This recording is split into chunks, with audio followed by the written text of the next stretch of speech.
In modern Germany, nudity is everywhere. In parks, in saunas, even in public swimming pools. But this relaxed attitude toward the naked body did not come from hedonism, pagan fantasy, or Nazi ideology. It began as a weapon of class struggle. In the late 19th and early 20th centuries, German socialists believed nudism could heal the working class, undermine religious control, and prepare ordinary people to challenge the system itself. And long before the Nazis tried to claim it, nudism was something they actively tried to destroy. This is the surprising, contradictory history of nudism in Germany. German socialists saw nudism as a weapon of class struggle. This story traces how nudist movements grew out of the crowded, dirty cities of the late 19th century, before being co-opted by the Nazis in their quest for racial purity.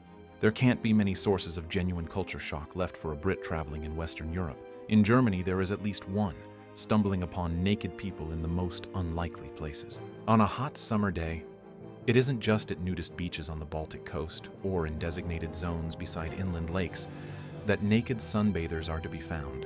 Take a lunch hour stroll in Frankfurt's Grüneberg Park or Munich's Englischer Garten, and there they'll be, a stone's throw from the traffic and bustle of the city center, calmly applying sun cream. Visit a German sauna in winter and, more often than not, you'll be asked to remove your towel. Go for a dip in the Berlin municipal baths and you may discover it's naked swimming day. At first glance, this comfort with nudity can seem like a leftover of romantic paganism, or even a legacy of the folkish ideas later exploited by the Nazis. That interpretation is not entirely wrong, but it is incomplete. Here is the first important turn in the story. Far and away, the most successful organized nudist movement in German history emerged from the progressive left. And one of the first things the Nazis did after taking power was to ban nudism altogether. The full history of German nudism reveals both the best and the worst impulses of a deeply complex society. To understand how this began, we need to return to the final quarter of the 19th century. Germany was industrializing at breathtaking speed. During the Second Empire from 1871 to 1918, roughly half of all Germans left their place of birth and moved to cities. New urban centers, particularly in Western Germany, expanded rapidly, but the living conditions for most workers were grim. Housing was overcrowded, damp, and unhealthy. This sudden urbanization produced a vibrant civil society. Newcomers formed neighborhood associations, social clubs, and political movements, all seeking belonging and stability. Many of these groups arose as direct responses to what they perceived as a public health crisis. Among them were the so-called life reform movements. Life reformers experimented with vegetarianism, abstinence from alcohol and nicotine, natural healing, Buddhism, rural communes, and garden cities. Some adopted what the Swiss physician Arnold Wrigley called Licht-Luft-Bäder, light and air baths, meaning naked sunbathing, which they believed was a powerful natural therapy. This idea soon evolved beyond medicine. Karl Diefenbach was the first life reformer to argue that nudity should not merely be a treatment, but a way of life. A strict vegetarian, he moved with his family to an abandoned quarry near Munich, living naked, or in winter, wearing only a hair tunic. In 1888, he was taken to court for appearing naked in public with his son. Defending himself, Diefenbach persuaded the jury to acquit him. As a painter, he idolized the nude sculptures of ancient Greece.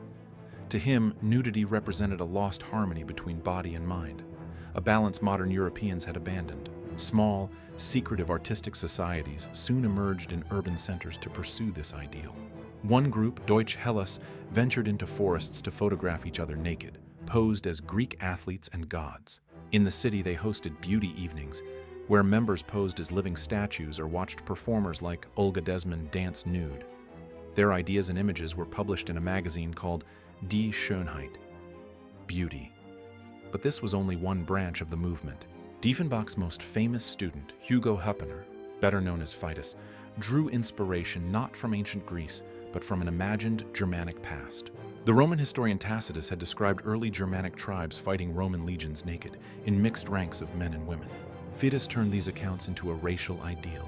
His popular etchings depicted nude Nordic warriors, youthful, athletic, and mystical.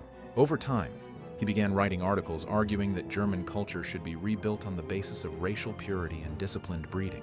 This rhetoric found an audience, While urban poverty certainly caused illness, overall life expectancy in Germany had actually risen dramatically during the second half of the 19th century. By the turn of the century, survival was no longer the primary concern. Success was. A new middle class was emerging, people without classical educations, unfamiliar with Tacitus or ancient Greece, and largely indifferent to the aesthetic mysticism of Die Schönheit.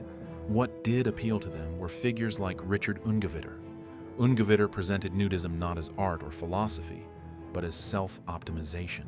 In his best-selling autobiography, he claimed that veganism and nudism had transformed him from a weak child into a tireless, highly productive man, capable of hiking for up to 14 hours and sustaining intense mental labor. He performed daily nude gymnastics and even worked naked at his standing desk, documenting everything with photographs. But here, the movement took a darker turn. Ungewitter became obsessed with what he called the degeneration of the German race. He blamed Jews, Africans, and other groups he described as inferior. In his view, nudism would expose true racial worth instantly. Superior bodies would recognize one another, while inferior ones could no longer hide. He argued that Germany's prudish morality, especially women's clothing, distorted desire rather than suppressing it. Corsets, he claimed, were physically harmful and sexually provocative. At his most restrained, he proposed banning tight corsets by law. At his least restrained, he advocated flogging violators. Some of his colleagues went even further. The former pastor Heinrich Pudor urged nudists to hiss at corset-wearing women in the street and call them whores. He also argued for reviving ancient punishments for sexual immorality, including being sunk alive in a bog. For Pudor, nudism was not just moral reform, but a path to human immortality.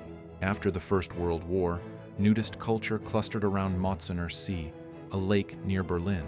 Here, different visions of nudism existed side by side. Bourgeois racial hygienists occupied one stretch of shore. Nearby was Friesenland, devoted to naked sport. Another area, Birkenheide, founded by Charlie Stresser, was reserved exclusively for youth, measured, as he liked to say, not in years, but in vitality. Stresser came from the Wandervogel movement, rebellious, unsupervised hiking youth who rejected bourgeois morality. They scorned vegetarian preaching and health dogma alike. But the most significant development lay elsewhere. On another shore gathered the League of Free Men, founded by Adolf Koch. Unlike the bourgeois nudists, Koch's followers were workers from Berlin's poorest districts. Koch was a school teacher who had witnessed the physical and psychological damage inflicted on working-class children by industrial life. He believed sunlight and exercise were essential, but insufficient.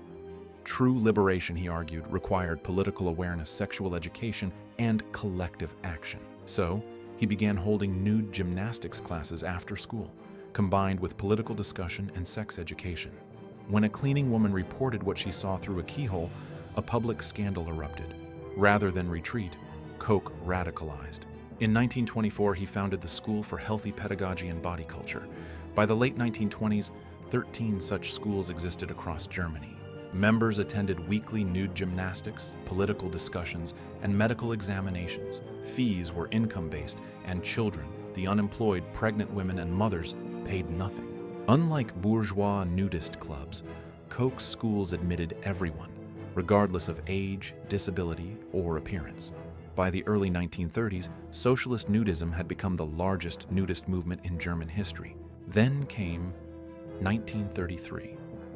Hermann Göring banned the naked culture movement, declaring it destructive to morality. Hitler Youth members were sent to vandalize nudist grounds. Koch went underground, traveling secretly to continue his work.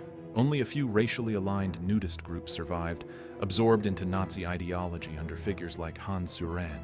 His book, Man and the Sun, was republished with racist editions and endorsed by high-ranking Nazis. Ironically, in 1942, Heinrich Himmler officially legalized nude bathing, a decree that would later enable Germany's modern culture of informal nudity. After the war, Adolf Koch returned, attempting to revive a democratic socialist nudism, but his ideas no longer fit the post-war mood. He was expelled from mainstream nudist organizations, and yet his legacy remains. The widespread public nudity visible in Germany today exists not because of Nazi ideology, but because of laws they once passed to control it, and movements they originally tried to crush. That contradiction lies at the heart of this story. If you made it this far, thanks so much for watching. Anyway, thanks again, and hopefully I will see you in the next one.